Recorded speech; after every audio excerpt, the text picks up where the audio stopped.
Coach Yeng Giao bilang bagong commissioner, may masakit na real talk sa PBA. Tara kwentuhan! Coach Yeng Giao, isa sa mga matatalinong coach sa PBA at isa sa mga may tapang magsalita sa mga anomalya sa liga. Di takot na multahan ng PBA office. Kaya hiling ng mga fans, palitan niya si Kume Willie Marcial bilang commissioner ng PBA. As much as Yeng Giao wants the job, binanatan niya ng real talk ang PBA kung bakit ayaw niya maging commissioner. Pakinggan nyo itong mga idol. But the problem with being commissioner now is the dynamics are different.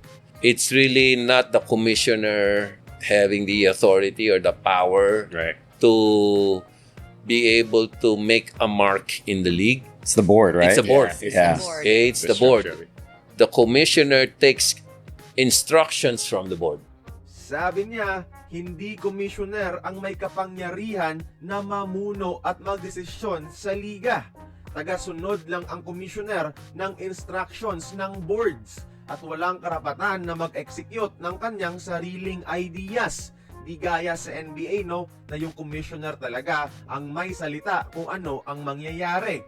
Kaya ayaw ni Coach Yeng Giao maging PBA commissioner, ayaw niya maging puppet ng mga board of directors ng liga. Kaya hindi rin natin masisi si Kume Marcial, mga idol, dahil ang totoo niyan, puppet lang din siya ng mga negosyanteng board na nagpapatakbo ng liga. Ang tunay na mga salarin sa paglubog ng liga ay yung mga gahaman na kapitalista sa loob ng PBA board at kawawa si Kume Marcial at siya ang ginagawang tagasalo ng sisi at ng galit ng mga fans. After all, PBA is a business and also a politics.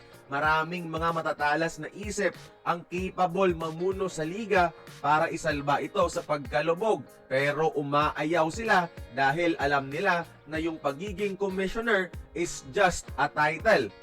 At magiging tagasunod ka lang, mga idol.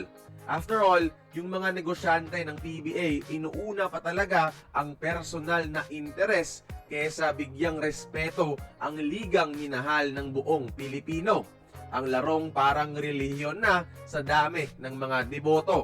Kaya kayo, mga idol, gusto nyo pa rin bang makitang maging PBA commissioner si Coach Yeng Giao? Join the conversation, magkomento lamang sa ibaba.